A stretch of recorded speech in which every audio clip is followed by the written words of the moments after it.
నమస్తే, welcome to Zee Telugu News. మెదడు వెన్నెముకకు సంబంధించిన సమస్యలు చిన్న వయస్సులోనే చాలా మందిని ఇబ్బంది పెడుతూ ఉన్నాయి. గతంలో ఇలాంటి సమస్యలకు పెద్ద శస్త్రచికిత్సలు ఎక్కువ రోజులు ఆసుపత్రిలో ఉండాల్సిన పరిస్థితి ఉండేది. కానీ వైద్య రంగంలో వచ్చిన ఆధునిక సాంకేతికతతో ఇప్పుడు పెద్ద కోతలు లేకుండా ఎండోస్కోపిక్ బ్రెయిన్ అండ్ స్పెయిన్ సర్జరీలు విజయవంతంగా నిర్వహిస్తున్నారు. ఈ సరికొత్త చికిత్స విధానంలో రోగికి నొప్పి తక్కువగా ఉండడంతో పాటు రక్తస్రావం కూడా తక్కువగా ఉంటుంది. అంతేకాదు త్వరగా కోలుకొని సాధారణ జీవితంలోకి తిరిగి వెళ్లే అవకాశం కూడా ఉంటుంది. అసలు endoscopic brain and Spain surgery అంటే ఏమిటి? ఎలాంటి సమస్యలకు ఈ చికిత్స అవసరం? ఎవరు ఈ సర్జరీ చేయించుకోవచ్చు? దీని ప్రయోజనాలు, అపోహలు, తీసుకోవాల్సిన జాగ్రత్తలు ఏమిటి? ఈ అన్ని విషయాలపై మన సందేహాలను నివృత్తి చేయడానికి ఈరోజు మనతో పాటు ఉన్నారు ప్రముఖ neuro surgeon doctor Anil Kumar గారు. నమస్తే అండి. నమస్తే అండి. సార్, మనం చూసుకుంటే ప్రస్తుతం ఉన్న సమాజంలో endoscopic brain and Spain surgery అంటే ఏమిటి? ఇది సాంప్రదాయ శస్త్రచికిత్సలతో పోలిస్తే ఎలా భిన్నంగా ఉంటుంది? ఎండోస్కోపిక్ స్పైన్ అంటే మనకి కోత చాలా చిన్నగా ఉంటుందండి. ఎందుకంటే మనకి సర్జరీలో లోపలికి వెళ్ళి చూడడానికి అంతా కావాల్సింది ఒక కెమెరా, పని చేయడానికి ఒక 2 ఇన్స్ట్రుమెంట్స్. ఇవన్నీ ఒక చిన్న ఒక దీంట్లో వెళ్తాయి, స్కోప్ లోపల నుంచి వెళ్తాయి. సో మనకి వర్కింగ్ ఛానల్ అనేది చాలా చిన్నగా ఉంటుంది. దాంతో ఏంటంటే మనకి సర్జరీ చేయాల్సిన అంటే మనం ఓపెన్ చేయాల్సిన సైజ్ చాలా చిన్నగా ఉంటుంది. ట్రెడిషనల్ సర్జరీస్ తీసుకుంటే మనం బయట పెద్దగా చూస్తాము, లోపలికి వెళ్తున్న కొద్దీ చిన్నగా అవుతుంది ఫీల్డ్. దీంట్లో ఏమవుతుందంటే మనకి ఫీల్డ్ స్టార్టింగ్ చిన్నగా ఉంటుంది, లోపలికి వెళ్తున్న కొద్దీ పెద్దగా ఉంటుంది. సో మనకి అడ్వాంటేజ్ ఏంటంటే బయట కోత చిన్నగా ఉంటుంది, లోపలికి వెళ్తున్న కొద్దీ మనకి ఏరియా ఆఫ్ ఫీల్డ్ ఇంట్రెస్ట్ అంతా మనం ఎక్కువ చూడొచ్చు అండ్ డిఫరెంట్ యాంగిల్స్లో చూడొచ్చు అనమాట. సో దీంతో ఏమవుతుందంటే మనకి కట్ చేసేది, లోపలికి వెళ్ళేది, మన యాక్సెస్ అంతా చాలా చిన్నగా అయిపోతుంది. దీంట్లో ఏమైందంటే మనకి ట్రెడిషనల్ సర్జరీస్తో కంపేర్ చేస్తే ఈ సర్జరీస్లో మనకి రికవరీ చాలా ఫాస్ట్గా ఉంటుంది అండ్ మనకి యాక్సెసిబిలిటీ కూడా ఫాస్ట్గా ఉంటుంది. కొన్ని సర్జరీస్లో అయితే ఏంటంటే మనం ఇప్పుడు ట్రెడిషనల్గా ఓపెన్ సర్జరీస్ పూర్తిగా మానేసాం, ఓన్లీ ఎండోస్కోపిక్ సర్జరీసే చేయడం మొదలుపెట్టాం అనమాట. సో అట్లాంటి అడ్వాంటేజెస్ ఈ ఎండోస్కోపిక్ సర్జరీస్లో ఉంటాయి. అదే స్పైన్కి వచ్చామనుకోండి, స్పైన్లో ఏంటంటే మనకి తొందరగా పేషెంట్ లేచి నడవడం కానివ్వండి, రికవరీ రేట్స్ చాలా ఫాస్ట్గా ఉంటాయి అండ్ అక్కడ కూడా కోత చిన్నగా ఉంటుంది and disturbance to the muscle చాలా తక్కువ ఉంటుంది అనమాట. సో ఇవన్నీ మనకి advantages with the endoscopic surgery. Okay doctor గారు, మెదడు వెన్నెముక సమస్యలకు ఎండోస్కోపిక్ సర్జరీ ఉత్తమంగా ఎంపిక చేసుకోవచ్చు అంటారా? ఇందులో మనకి ఇక్కడ బ్రెయిన్ అండ్ స్పైన్లో ప్రాబ్లం ఏంటంటే అండి, ఇప్పుడు మనకి ఎండోస్కోప్లో ఏంటంటే మనకి క్యావిటీ ఉండాలి. అంటే ఇప్పుడు మనం లోపలికి వెళ్ళాక ఫ్రీ స్పేస్ ఉందనుకోండి, మనం అన్నీ చూడగలుగుతాం. బ్రెయిన్ స్పైన్లో ఏంటంటే ఆ క్యావిటీస్ మనకు ఉండవు, మనం క్యావిటీని క్రియేట్ చేయాల్సి వస్తుంది. సో ఎప్పుడైతే మనం ఎండోస్కోప్ అనుకున్నామో అన్ని సర్జరీస్ని ఎండోస్కోపిక్ కన్వర్ట్ చేయలేం అండ్ అన్నీ ఫీజిబుల్ కాదు. సో ఓన్లీ కొన్ని రకాల సర్జరీస్ని ఎండోస్కోపిక్ ద్వారా చేయగలుగుతాం. కొన్నిట్లో ఏమవుతుందంటే 100% ఎండోస్కోపిక్ చేయిస్తాము, కొన్నిట్లో ఏమవుతుందంటే along with microscope endoscopic assisted, అంటే ఎండోస్కోప్ని కూడా ఎక్స్ట్రా వాడుకుంటా మనం ఈజీగా సర్జరీ చేయడానికి పనికొస్తాయి. So me neuro surgeon is the best person. ఆయన సజెస్ట్ చేస్తారు వెదర్ మీకు ఎండోస్కోపిక్ చేయగలుగుతామా, ఎండోస్కోపిక్ అసిస్టెడ్ చేయగలుగుతామా, లేదంటే రెగ్యులర్ సర్జరీ చేయగలుగుతామా అన్నది. చాలామంది పేషెంట్స్కి అపోహ ఏముంటుందంటే నాకు ఓన్లీ ఎండోస్కోపికే కావాలి, ఎండోస్కోపిక్ వచ్చింది కదా అని. కానీ కొన్ని సర్జరీస్కి ఎండోస్కోపిక్ ఫీజిబుల్ కాదు. సో అది మీ న్యూరో సర్జన్ చెప్పగలుగుతారు ఏది బెటర్ కాదు అని. ఓకే అనిల్ గారు, కాలర్ రెడీగా ఉన్నారు, ఒకసారి మాట్లాడదాం. శ్రీదేవి గారు ఉన్నారు హైదరాబాద్ నుంచి. శ్రీదేవి గారు నమస్తే అండి. మాట్లాడండి డాక్టర్ గారితో. నమస్తే సార్. నమస్తే అండి. ఇది బ్యాక్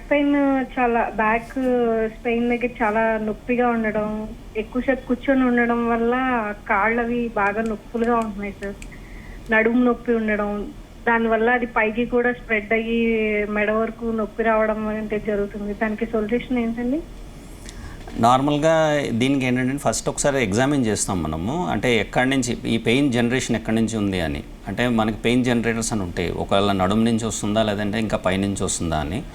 ఫస్ట్ క్లినికల్గా ఎగ్జామిన్ చేస్తాము. వన్స్ ఎగ్జామిన్ చేశాక మనకి వచ్చే డౌట్ ద్వారా ఏంటంటే నెక్స్ట్ స్కానింగ్ అడ్వైస్ చేస్తాం. యూజువల్ ఎంఆర్ఐ స్కానింగ్ తీస్తాము. ఎంఆర్ఐలో తీసి దాంట్లో ఏముంది అన్న దాన్ని బట్టి ట్రీట్మెంట్ ఆఫర్ చేస్తాం. యూజువల్గా మీరు చెప్పే సిమ్టమ్స్ ఏంటంటే నడుములో నొప్పి ఉంది, కాళ్ళలోకి లాగుతుంది అంటే సయాటికా లాగా ఉండొచ్చు. సయాటికా కారణాలు ఏమవుతాయంటే ప్రొలాప్స్డ్ డిస్క్ అని ఉంటుంది, అంటే నడుములో వెన్నుపూసలో డిస్క్ మెటీరియల్ ఉంటుంది. అది కానీ బయటకు వచ్చింది అనుకోండి, బయటకు వచ్చి నరంని ప్రెస్ చేస్తే నర్వ్ ఇరిటేట్ అయ్యి దాన్ని సయాటికా అంటాం. ఆ నొప్పికి తగ్గించడానికని నెక్స్ట్ లెవెల్ ఆఫ్ ఇవి ఉంటాయి. సో ఒకవేళ మీకు సయాటికా ఉందనుకోండి, అప్పుడు దెన్ మనకి డిఫరెంట్ టైప్స్ ఆఫ్ సర్జరీస్ ఉన్నాయి. ఏదైనా ఓపెన్ సర్జరీ కానీ, మైక్రో డిస్కెక్టమీ కానీ, లేదంటే ఎండోస్కోపిక్ సర్జరీస్ కానీ ఉన్నాయి. సో మీకు మన స్కాన్ చూసి దాంట్లో ప్రాబ్లం ఎట్లా ఉంది దాన్ని ఎండోస్కోపీ ద్వారా యాక్సెస్ చేయగలుగుతామంటే ఫస్ట్ ఆప్షన్ ఎండోస్కోపీ ఉంటుంది. ఒకవేళ యాక్సెస్ చేయలేము అంటే నెక్స్ట్ మైక్రోస్కోపీకి ఉంటుంది. అది దానికన్నా ఇంకా ఎక్కువ ఉంది అంటే ఓపెన్ సర్జరీస్ ఉంటాయి. సో దాన్ని బట్టి అంటే మీకు యాక్చువల్లీ మనం క్లినికల్ ఎగ్జామినేషన్ చేయాలి, తర్వాత స్కాన్ చేసుకోవాలి. స్కాన్ బట్టి మనము ఏం ప్లాన్ చేసుకోవాలన్నది చెప్పగలుగుతాం. ఓకే అండి. డాక్టర్ గారు, మనం చూసుకుంటే ఎండోస్కోపిక్ సర్జరీ అంటే పెద్ద కోతలు ఉండవని చెప్తున్నారు. మరి దీనివల్ల రోగికి కలిగే ప్రధాన ప్రయోజనాలు ఏంటి? మనకి ఫస్ట్ అడ్వాంటేజ్ విత్ ఎండోస్కోప్ ఏంటంటే విజన్. మనకి న్యూరోసర్జరీలో మెయిన్గా ఇంపార్టెంట్ ఏంటంటే బాగా కనబడాలి, లైట్ బాగుండాలి అండ్ చాలా దగ్గరగా చూడగలగాలి. ఇవన్నీ కూడా మనం ఎండోస్కోప్లో చేయగలుగుతాం. సో ఏమవుతుందంటే మనకి ఎప్పుడైతే ఈ కెమెరా లోపలికి వెళ్తుందో మనం ఎంత దగ్గరికి వెళ్తే అంత క్లియర్గా కనబడుతుంది, అంత మ్యాగ్నిఫై అవుతుంది, అంత పెద్దగా కనబడుతుంది. నెక్స్ట్ ఏంటంటే మనకి ఇప్పుడు పొట్ట అనుకోండి, పేగులు ఉన్నాయంటే పేగుని ఇటు నుంచి అటు తిప్పి చూడగలుగుతాం. బ్రెయిన్లో ఏమవుతుందంటే మనం అలా చూడడానికి అవ్వదు. అంటే ఆ స్ట్రక్చర్స్ అన్ని చాలా సున్నితమైన స్ట్రక్చర్స్. సో మనం ఏం చేస్తామంటే ఎండోస్కోప్ని కొంచెం అట్లా పట్టుకెళ్ళి అక్కడి నుంచి యాంగులేట్ చేసి చూడగలుగుతాం. సో ఏదైనా స్ట్రక్చర్ ఉందంటే దాని వెనక ఏముంది అట్లాంటివి మనం ఎండోస్కోప్ ద్వారా చూసి మనం చేయగలుగుతాం. సో మనకి అడ్వాంటేజ్ ఏంటంటే ఎండోస్కోప్తో విజన్ చాలా బాగుంటుంది అండ్ యాక్సెసిబిలిటీ చాలా ఎక్కువ ఉంటుంది. ఇవన్నీ కూడా ఏంటంటే వితౌట్ కాంప్రమైజ్ ఆఫ్ పెద్దగా కోసి పెద్దగా ఓపెన్ చేసేది లేకుండా ఇవన్నీ చేయగలుగుతాం అన్నమాట. ఓకే డాక్టర్ గారు, వెన్ను నొప్పి, కాళ్ళకు నొప్పి లేదా తిమ్మిరి ఉన్న ప్రతి ఒక్కరికి ఎండోస్కోపిక్ స్పెయిన్ సర్జరీ అవసరం అంటారా, లేక కొందరికి మాత్రమేనా? ఎండోస్కోప్లో కూడా రకాలు ఉన్నాయండి. ఇప్పుడు ఎండోస్కోపిక్ సర్జరీలో కూడా ఒక 3 టైప్స్ ఆఫ్ ఎండోస్కోపిక్ సర్జరీస్ ఉన్నాయి. ఒకటి ఏంటంటే ట్రాన్స్ఫోరామినల్ అంటాం. ట్రాన్స్ఫోరామినల్ అనేది యాక్చువల్లీ ఏంటంటే ప్యూర్ ఎండోస్కోపీలా ఉంటుంది. ఎందుకంటే చాలా చిన్న కోత, దాంట్లోంచి మనం వెళ్తాం, మొత్తం తీసి వచ్చేస్తాము అండ్ చాలా తక్కువ డిస్టర్బ్ చేస్తాం. కానీ ఈ సర్జరీలో ఏమవుతుందంటే ఈ సర్జరీ ఇండికేషన్స్ ఏమవుతాయంటే ఆల్మోస్ట్ 90% ఆఫ్ ద పేషెంట్స్ అనేది చేయలేం మనం. ఓన్లీ ఒక 10% ఆఫ్ పేషెంట్స్కి మాత్రమే చేయగలుగుతాం. సో ఎప్పుడైతే మనం పేషెంట్స్ మన దగ్గరికి వస్తారు ఎండోస్కోపిక్ సర్జరీయే కావాలి అని, అట్లాంటప్పుడు ఇట్లాంటి పేషెంట్స్ని చూస్తే ఈ పర్టికులర్ ప్రొసీజర్ మనం అందరికీ చేయలేం. ఒక 90% మందికి మనం రిజెక్ట్ చేయాల్సి వస్తుంది, చేయలేము అని. దాన్ని అడ్రస్ చేయడానికని ఇంకొక 2 ఫర్దర్ ప్రొసీజర్స్ వచ్చినాయి. అందులో ఏంటంటే మోనోపోర్టల్ ఆర్ బైపోర్టల్ అని. ఈ బైపోర్టల్ అందనుకోండి, అదేంటంటే ఆల్మోస్ట్ మనం ఓపెన్లో ఏం చేయగలుగుతాం, ఆల్మోస్ట్ అన్నీ చేయగలుగుతాం. దాంట్లో ప్రాబ్లం ఏంటంటే కొంచెం టైం ఎక్కువ పడుతుంది దాన్ ద ఓపెన్ సర్జరీ. కాకపోతే మన ఎక్స్పర్టైజ్ పెరుగుతున్న కొద్దీ ఆ లిమిటేషన్ కూడా తగ్గించుకోవచ్చు మనం. సో ఏమవుతుందంటే మనకి మోస్ట్లీ ఇప్పుడు సర్జరీస్లో, స్పైన్ సర్జరీస్లో కొన్ని సర్జరీస్ మాత్రం కంపల్సరీ ఎండోస్కోపీ ద్వారా చేయగలుగుతాం. కొన్ని సర్జరీస్ ఏంటంటే హైబ్రిడ్లో ఉంటాయి, అంటే కొంచెం ఒక్కొక్కసారి చేయగలుగుతాం, ఒక్కొక్కసారి చేయలేం. కొన్ని సర్జరీస్ మాత్రం ఓన్లీ ఓపెన్ ప్రొసీజర్సే చేస్తాం అన్నమాట. సో ఇవన్నీ ఏంటంటే మనకి ఆ సర్జన్ డిసైడ్ చేయగలుగుతాడు వాట్ ఈజ్ ద బెస్ట్ మీకు పద్ధతి, ఏ సర్జరీ చేస్తే బెటర్ ఉంటుంది అన్నది సర్జన్ చెప్పగలుగుతాడు. ఓకే అనిల్ కుమార్ గారు, ఆ మెదడులో ట్యూమర్లు లేదా పిట్యూటరీ గ్రంథి సమస్యలకు ముక్కు ద్వారా చేసే ఎండోస్కోపిక్ సర్జరీ గురించి వివరించగలరా? మీకు ఇదివరకు చెప్పినట్లు ఎట్లంటే ఇప్పుడు ఓపెన్ సర్జరీస్ కొన్ని పూర్తిగా మనం తగ్గించేసి ఎండోస్కోపే చేస్తున్నాం అన్న దాంట్లో పిట్యూటరీ సర్జరీ ఒకటండి. మేము ట్రైనింగ్ అయినప్పుడు మనకి 2 సర్జరీస్ చేసేవాళ్ళమే, అంటే మైక్రోస్కోప్ ద్వారా చేసేవాళ్ళమే, ఎండోస్కోప్ ద్వారా చేసేవాళ్ళమే. కానీ ఇప్పుడు ఏంటంటే మోస్ట్లీ ఎండోస్కోపికే చేస్తున్నాం. సో కొన్ని సర్జరీస్ ఇట్లాంటివి ఏమైనాయి అంటే ఓన్లీ ఎండోస్కోపిక్ ద్వారానే చేస్తే చాలా ఈజీగా అండ్ బాగా చేయగలుగుతున్నాం అనమాట. ఈ పిట్యూటరీలో ఏంటంటే మనకి ఒక చిన్న ఎండోస్కోప్ ద్వారా ముక్కులోంచి బ్రెయిన్ తాలూకు ట్యూమర్ ఎక్కడ ఉందో అక్కడ వరకు రీచ్ అవ్వగలుగుతాము. ఎప్పుడైతే దాన్ని రీచ్ అవుతామో దాని తాలూకా నైజం దాన్ని డిసెక్ట్ చేసేసి నీట్గా క్లీన్గా ఎంత వీలైతే అంత తీయడానికి మనం ప్రయత్నం చేస్తాం. ఇందులో ఏంటంటే మనకి ఈఎన్టీ సర్జన్ కూడా హెల్ప్ తీసుకుంటాము. అండ్ కొంచెం కాంప్లికేటెడ్ ఏమైనా అనిపించింది అని, లేదంటే కొంచెం ఎక్స్టెన్షన్ ఎక్కువ ఉంది, లేదంటే అనాటమీ డిఫికల్ట్ ఉంటుంది అన్న ప్లేసెస్లో మనం నావిగేషన్ అనేది కూడా వాడతాము. సో మనకి టెక్నాలజీ పెరుగుతున్న కొద్దీ ద సర్జరీ ఈజ్ బికమింగ్ అంటే మోర్ సేఫ్ అయిపోతుంది ఈ ఎండోస్కోప్ ద్వారా చేస్తే. సార్ డాక్టర్ గారు మరో కాలర్ రెడీగా ఉన్నారు, రాజు కుకట్పల్లి నుంచి. రాజు గారు నమస్తే సార్. నమస్తే అండి. సార్ మా ఫ్రెండ్ పేరు అమర్నాథ్ భూపతి రాజు. ఆయన వయసు ఒక 54 years సార్. ఓకే. సో అంటే అది ఆయన వచ్చి ఆల్కహాల్కి బాగా అడిక్ట్ అయినారు. మనము ఇటీవల డిఅడిక్షన్ సెంటర్ కూడా ఒక 4 months వెళ్ళి వచ్చిన మరుసటి రోజే మళ్ళీ స్టార్ట్ చేసేసినారు సార్. ఓకే. సో మనము న్యూరాలజికల్ గా ఏదైనా ట్రీట్మెంట్ చేస్తే ఈ ఆల్కహాల్ కి దూరం అయ్యే అవకాశం ఏమైనా ఉందా? సో దాన్ని ఏమైనా సూచన సలహాలు కానీ చెప్పగలుగుతారు సార్? ఆల్కహాల్ ఎడిక్షన్లో ఏంటంటే అండి మనకి 2 రకాలు ఉన్నాయి. మెయిన్లీ ఏంటంటే మనకి సైకియాట్రిస్ట్ సైకాలజిస్టులు కలిపి ఏం చేస్తారంటే డీఅడిక్షన్ చేస్తారు. అండ్ వాళ్ళకి ఆల్కహాలిక్ అనానిమస్ కానీ ఇట్లాంటి సపోర్ట్ గ్రూప్స్ చాలా అవసరం పడతాయి. అంటే మెయిన్లీ ఏంటంటే మనము యాజ్ ఎ డాక్టర్ మనం చేసేదితో పాటు psychologist plus support groups family వీళ్ళందరూ చాలా ఇంపార్టెంట్ అండి. వాళ్ళు దాన్ని తగ్గించి పూర్తిగా మానేయడానికి. ఇవి కాకుండా ఏంటంటే మనము సర్జికల్గా అంటే ప్రొసీజర్స్ వైజ్ చూస్తే దెర్ ఆర్ సమ్ ప్రొసీజర్స్ మనము ఇది తగ్గించడానికి కొన్ని సర్జికల్ ప్రొసీజర్స్ కూడా ఉన్నాయి. కాకపోతే ప్రస్తుతానికి మనం ఆంధ్రప్రదేశ్ తెలంగాణలో ప్రస్తుతానికి ఇంకా మనం చేసేంత స్టేజ్కి రాలేదు. ఎందుకంటే మనకి దానికి పర్మిషన్స్ క్లియరెన్సెస్ కావాలి. మన ఐఎంఏ నుంచి లేదంటే మెడికల్ కౌన్సిల్ నుంచి ఇవన్నీ క్లియరెన్సెస్ కావాలి మనకి. సో ఈ సైకియాట్రిక్ ప్రొసీజర్స్ అనేది అంటే కొంతమందికి మనము సర్జరీలు కూడా చేసి తగ్గించవచ్చు, కానీ ప్రైమర్లీ ఏంటంటే సైకియాట్రిస్ట్ డీఅడిక్షన్ ఇట్లా చేసుకొని తగ్గించడమే మేలు. ఓకే అండి, థ్యాంక్ యూ. డాక్టర్ గారు మనం చూసుకుంటే మామూలుగా సర్జరీ అంటే చాలామంది వరకు భయపడుతూ ఉంటారు. మరి ఎండోస్కోపిక్ సర్జరీ వల్ల రక్తస్రావం, ఇన్ఫెక్షన్, నొప్పి వంటి సమస్యలు ఎంతవరకు తగ్గుతాయి? మనకి కోత చిన్నగా ఉందనుకోండి, కోత చిన్నగా ఉండడంతో ఏంటంటే మనకి బ్లడ్ లాస్ అనేది చాలా తగ్గిపోతుంది. అండ్ ఎప్పుడైతే మనకి పెద్దగా టిష్యూ ఎక్స్పోజ్ కాదు, సర్జరీ చేసినప్పుడు పెద్దగా ఓపెన్ చేసాం అనుకోండి, పెద్ద ఏరియా మనకి ఎక్స్పోజ్ అయి ఉంటుంది మన ఎన్వైరన్మెంట్కి. సో అట్లాంటివి లేనప్పుడు ఏమవుతుందంటే మనకి ఇన్ఫెక్షన్ రేట్స్ చాలా తక్కువ ఉంటాయి. యాక్సెస్ చిన్నగా ఉంటుంది కనుక చిన్న సర్జరీ, తక్కువ బ్లడ్ లాస్ అండ్ ఆ ఫీల్డ్ పెద్దగా ఓపెన్ చేయం కనుక ఇన్ఫెక్షన్ రేట్స్ కూడా చాలా తక్కువ ఉంటాయి. కాకపోతే ట్రెడిషనల్ సర్జరీలో ఏమవుతుందంటే మనకి బ్లీడింగ్ కంట్రోల్, అంటే ఫర్ ఎగ్జాంపుల్ ట్యూమర్ ఉందనుకోండి, ట్యూమర్ నుంచి బ్లీడింగ్ అవుతుంది. బ్లీడింగ్ అవుతున్నప్పుడు మనం ట్యూమర్ కంట్రోల్ చేసేది ఓపెన్ సర్జరీస్లో బాగా చేయగలుగుతాం. ఎండోస్కోపిక్ సర్జరీలో ఏమవుతుందంటే మనకి మన మూమెంట్స్ కానీ మన యాక్షన్స్ కానీ లిమిటెడ్ ఉంటాయి. మనకి మ్యాక్సిమం వెళ్తే ఒక 2 పోర్ట్స్ అంటే 2 ఇన్స్ట్రుమెంట్స్ లోపలికి వెళ్ళగలుగుతాయి.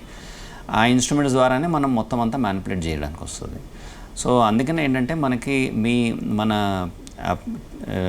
ప్రాబ్లం ఏదైతే ఉందో దాని తాలూకా ఎనాటమీ, దాని తాలూకా అది ఎట్లా ఉంది, దాన్ని ఎట్లా ట్యాకిల్ చేయగలుగుతామని ముందుగానే ప్లాన్ చేసుకుంటాం కనుక దాన్ని బట్టి నెక్స్ట్ మనం చెప్పగలుగుతాం.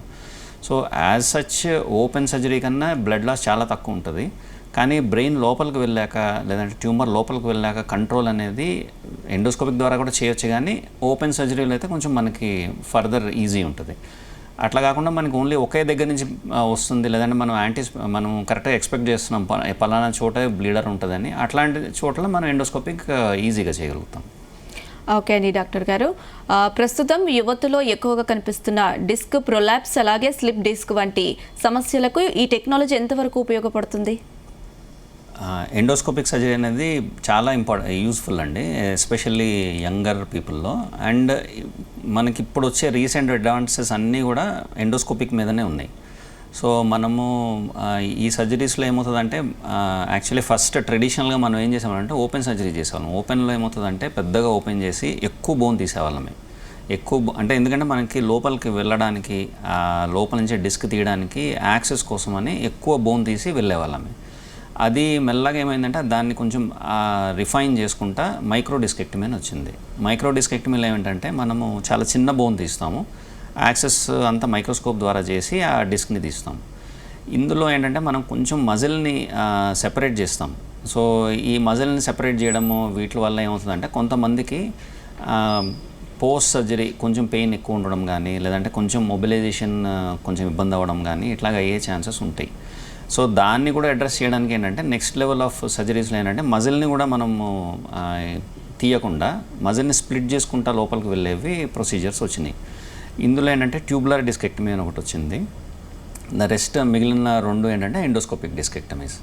ఎండోస్కోపిక్ డిస్కెక్టమీస్లో ఏంటంటే మనము మజిల్ని బోన్ నుంచి బయటికి లాగకుండా జస్ట్ మజిల్ని స్ప్లిట్ చేసుకుంటా లోపలికి వెళ్తాం.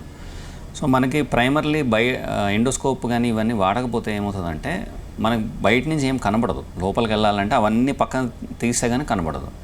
ఎండోస్కోప్లో ఏమవుతుందంటే మనం ఎండోస్కోప్ ద్వారా లోపల వరకు వెళ్ళిపోతాం. లోపలికి వెళ్ళిపోయాక అక్కడి నుంచి మనం చూడడం మొదలు పెడతాం కనుక పైదంతా ఏం డ్యామేజ్ చేయం మనం. సో ఆ ప్రాబ్లం లేదు కనుక ఎండోస్కోపిక్ ద్వారా యాక్సెస్ ఈజీ ఉంటుంది, మజిల్ని కూడా ఏం చేయాల్సిన అవసరం ఉండదు.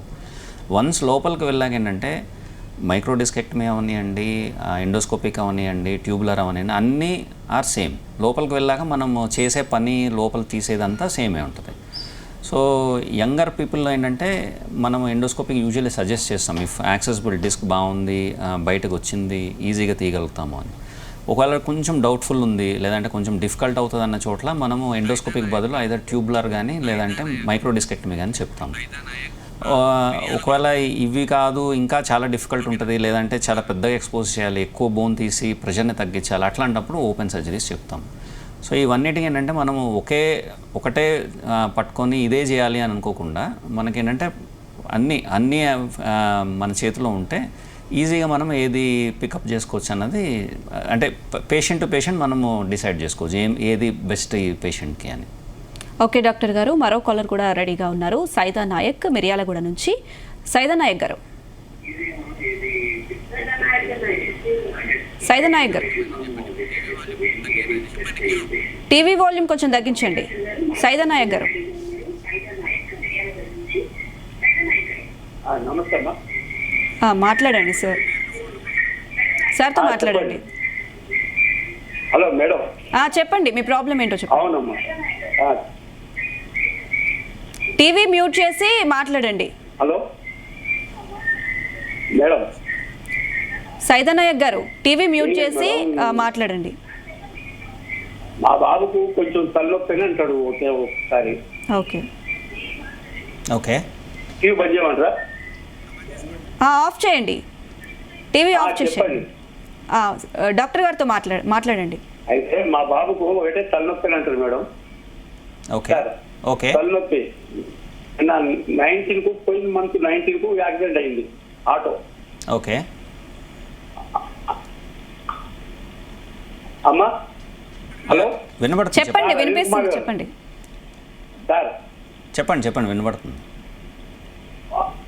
ఆటో యాక్సిడెంట్ అయింది. ఓకే. ఆటో యాక్సిడెంట్ అయితే న్యూరో సర్జన్ కాడ తీసుకెళ్ళాము. కొంచెం దాంట్లో తలనొప్పి తలలా కొంచెం సార్. వినబడుతుంది.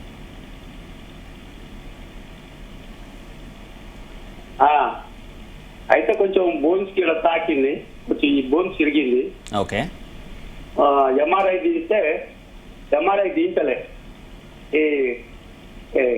ఇది తీయించినాం సార్. తీస్తే కొంచెం మైండ్లా కొంచెం తలలా బుడగలు ఉన్నాయంటుంది, బుడగలు.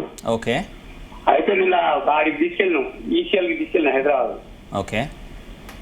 తీసుకెళ్ళిన తర్వాత వాళ్ళు ఏమంటే రేపు 22వ తారీఖు టైం పెట్టింది స్కానింగ్ తీద్దామని. ఓకే. స్కానింగ్ తీసిన తర్వాత నాకు తెలుస్తుందో చెప్తా ఉన్నారు సార్. ఓకే.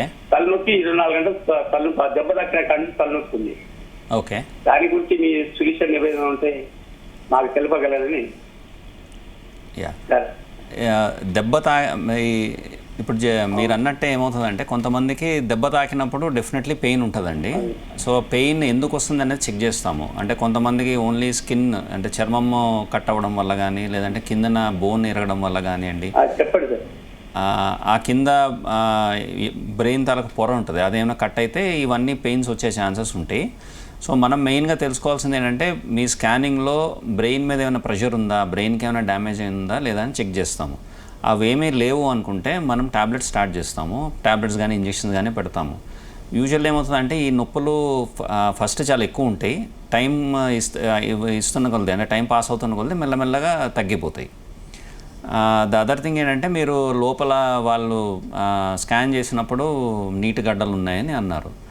సో ఇదేంటంటే ఇది కొంతమందికి కామన్ అండి. So next level of investigation చెప్తాము, యూజువల్ ఎంఆర్ఐ చేయించమంటాము. ఇవేంటంటే ఇన్సిడెంటలోమాస్ అంటాం. అంటే ఏంటంటే మనము స్కాన్ చేసింది ఒకదానికి లోపల ఇంకేదో కనబడింది, సో దీన్ని ఇన్సిడెంటలోమాస్ అంటాం. సో దానికోసం ఏంటంటే ఆ నెక్స్ట్ లెవెల్లో స్కాన్ చేసి అది నిజంగా డేంజరస్సా కాదా, దానికి ఏమన్నా చేయాలా, ఆపరేషన్ చేయాలా, లేకపోతే రేడియేషన్ ఇవ్వాలా, లేకపోతే ఇంకేమైనా చేయాలా, అట్లాంటివన్నీ నెక్స్ట్ స్కాన్లో చూసి చెప్పగలుగుతాం. ఓకే అండి. డాక్టర్ గారు, మనం చూసుకుంటే వృద్ధులు అలాగే షుగర్ లేదా బీపీ పేషెంట్స్ ఉంటారు. మరి ఈ శస్త్రచికిత్స చేయించుకోవచ్చా వారు, లేకపోతే ఇది ఎంతవరకు సురక్షితం అంటారు? ఎండోస్కోపిక్ సర్జరీస్ యాక్చువల్లీ చెప్పాలంటే చాలా సేఫ్ సర్జరీస్ అండి. బ్రెయిన్ వరకు అయితే క్లియర్ ఇండికేషన్స్ ఉన్నాయి మనకి. సో బ్రెయిన్లో ఏంటంటే కొన్ని సర్జరీస్ ఎండోస్కోపిక్ ద్వారా చేస్తే చాలా అడ్వాంటేజ్ ఉంటుంది అండ్ చాలా సేఫ్. సో బ్రెయిన్లో ఏంటంటే మనకి క్లియర్ కట్ ఉన్నాయి, ఇవి చేస్తే ఇట్లా అని.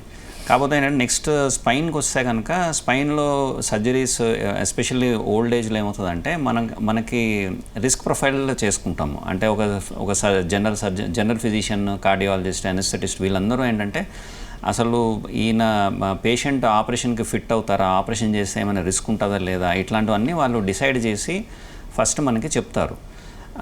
దాన్ని బట్టి మనము సర్జరీకి ప్లాన్ చేసుకుంటాం.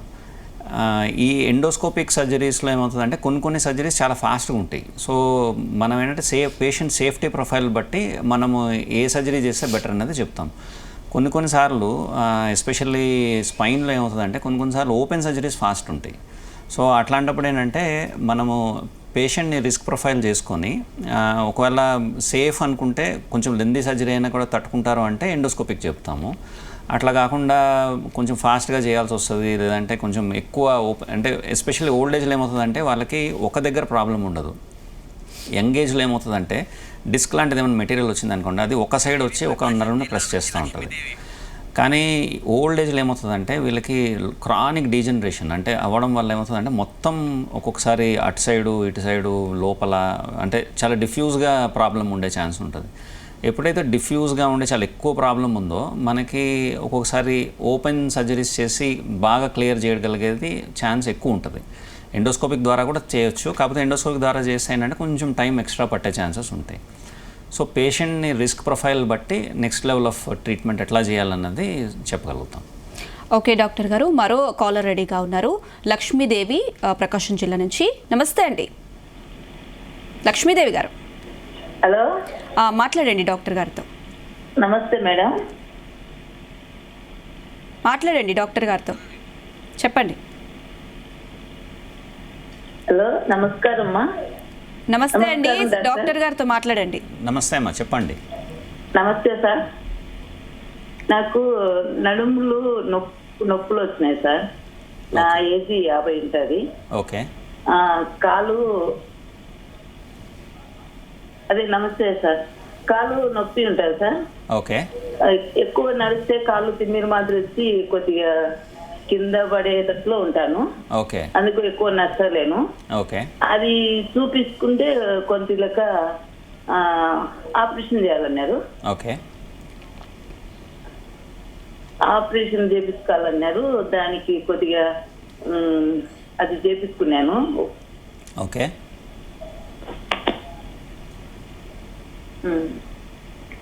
అదే సార్, ఆపరేషన్ చేపించుకోవాలనా లేదా ఇది ఫిజియోథెరపీ చేపించుకున్నాను. ఓకే. అది చేపించుకుంటే ఎక్సర్సైజ్ అని చెప్పినారు. ఎక్సర్సైజ్ ఫాలో అవుతున్నా. కొంచెము ఎక్కువ పొలం పని సార్, ఎక్కువ పొలం పని కానీ పోవటం లేదు, ఇంటి దగ్గర ఉంటుందా. అయినా కానీ ఎప్పుడన్నా ఇంట్లో వర్క్ ఎక్కువ చేస్తేనే నొప్పి వస్తుంది సార్. ఓకే. సో ప్రైమర్లీ అమ్మ ఇది మీకు నడుము నొప్పి, కాళ్ళలోకి వచ్చే నొప్పి ఎస్పెషల్లీ ఏంటంటే ఏజ్ కొంచెం పెరుగుతున్న కొద్దీ మనము ఏదైతే ఇదివరకు చాలా రోబస్ట్గా సర్జరీ మన పనులు చేసుకునే వాళ్ళము, ఎస్పెషల్లీ వ్యవసాయము, ముందుకు వంగుతాము, బరువులు ఎత్తుతాము, ఇవన్నీ ఉంటాయో ఇవన్నీ ఏమవుతాయంటే యంగ్గా ఉన్నప్పుడు మనం చేయగలుగుతాం ఇవన్నీ. ఏజ్ పెరుగుతున్న కొద్ది ఏమవుతుందంటే అది క్రానిక్గా డ్యామేజ్ అయ్యి దాని తాలూకు సిమ్టమ్స్ కొంచెం పెద్ద ఏజ్లో బయటపడతాయి. సో ఆ ఏజ్లో ఏమవుతుందంటే సాధారణంగా ఇట్లానే నడుము నొప్పి రావడం కానీ కాళ్ళ నొప్పి రావడం కానీ ఉంటుంది. సో ఎప్పుడైతే మీకు ఇవన్నీ ప్రాబ్లమ్స్ వచ్చాయో యూజువల్లీ మనము ఒక ఎంఆర్ఐ స్కాన్ చేసి చూస్తాము ఏం ప్రాబ్లం ఉంది, ఎట్లా ఉంది అన్నది. సాధారణంగా ఏం చేస్తామంటే కొంచెం బెడ్ రెస్ట్ తీసుకోమంటాము. ఏదైతే మీకు పనులు ఉంటాయో బరువులు ఎత్తే పనులు కానీ ముందుకు వంగే పనులు కానీ అవన్నీ తగ్గించుకోమంటాం, రెస్ట్ తీసుకోమంటాము. అండ్ ఒక 3 వారాలు 4 వారాలు మందులు పెట్టి చూస్తాము. ఒకవేళ ఇవన్నీ చేసినా కూడా మీకు పెద్ద ఇంప్రూవ్మెంట్ లేదు అనుకోండి, అప్పుడు స్కాన్స్ బట్టి ఒకవేళ సర్జికల్ ఇండికేషన్ ఉంది అంటే అప్పుడు సర్జరీ సజెస్ట్ చేస్తాం. ఓకే అండి డాక్టర్ గారు, మనం చూసుకుంటే ఇప్పుడు మెడికోవర్ హాస్పిటల్లో ఎండోస్కోపీకి ఎలాంటి ఫెసిలిటీస్ ఉన్నాయి, ఎలాంటి ట్రీట్మెంట్ అనేది ఇస్తూ ఉంటారు? మనము మెడికవర్లో అయితే ఫుల్లీ ఎక్విప్డ్ అండి. మన బ్రెయిన్కి కానివ్వండి, స్పైన్కి కానివ్వండి, మనకి ఆల్ ఫెసిలిటీస్ ఫర్ ఎండోస్కోపీ ఉన్నాయి. So it is a very good centre. మనకేంటంటే బోత్ థింగ్స్ ఉన్నాయి. అంటే మనము ఓపెన్ చేస్తాము, మైక్రోస్కోపిక్ చేస్తాము, ఎండోస్కోపిక్ చేస్తాము. మనకి నావిగేషన్ ఫెసిలిటీస్ ఉన్నాయి. సో మనకేంటంటే అన్ని ఫెసిలిటీస్ ఉన్నాయి కనుక ఎవరైనా పేషెంట్ మనకు వచ్చినప్పుడు మనము ఈ సర్జరీ మనం పిక్ చేసుకుంటే ఈ విధంగా చేస్తే బాగుంటుందని చెప్పగలుగుతాం. కొన్నిసార్లు ఏమవుతుందంటే మనకి ఒక ఫెసిలిటీ లేదు, లేకపోతే ఆ ఫెసిలిటీ అవైలబుల్ లేకపోతే ఏంటంటే అది మనం సజెస్ట్ చేయడానికి వీలవ్వదు, మన దగ్గర ఉన్నవే చేయడానికి అవుతుంది అన్నట్టు. సో ఇక్కడ ఏంటంటే మనకి అన్ని ఫెసిలిటీస్ ఉన్నాయి కనుక మనము కరెక్ట్గా ఎంచుకోవచ్చు మీకు ఏది బెటర్ ఉంటుంది అండ్ దాన్ని బట్టి మనం ఏం చేస్తే బెటర్ ఉంటుంది అని. ఓకే డాక్టర్ గారు, అంటే మెడికోవర్ హాస్పిటల్లో ఎందుకు చూస్ చేసుకోవాలి? మనకి ఇది సింపుల్ అండి, ఎందుకంటే మనకి ఆల్ ఫెసిలిటీస్ ఉన్నాయి మన దగ్గర. మనకి ఓపెన్ ఉంది, మైక్రో సర్జరీస్ చేస్తాము అండ్ ఎండోస్కోపిక్ సర్జరీస్ కూడా చేస్తాము. అండ్ మన దగ్గర ఎవరైతే న్యూరో సర్జన్స్ కానీ స్పైన్ సర్జన్స్ ఉన్నామో అందరూ are well trained in all modalities. So that is the reason Medicover is the best hospital. Okay అండి అనిల్ కుమార్ గారు, థ్యాంక్ యూ సో మచ్. చూస్తున్నారు కదా మెడికవర్ హాస్పిటల్లో ఈ సర్జరీకి సంబంధించి డాక్టర్ గారు ఎక్స్ప్లెయిన్ చేసిన వివరణ. ఇది ఇప్పటి వరకు ఉన్న details. Keep watching Zee Telugu News. నమస్తే.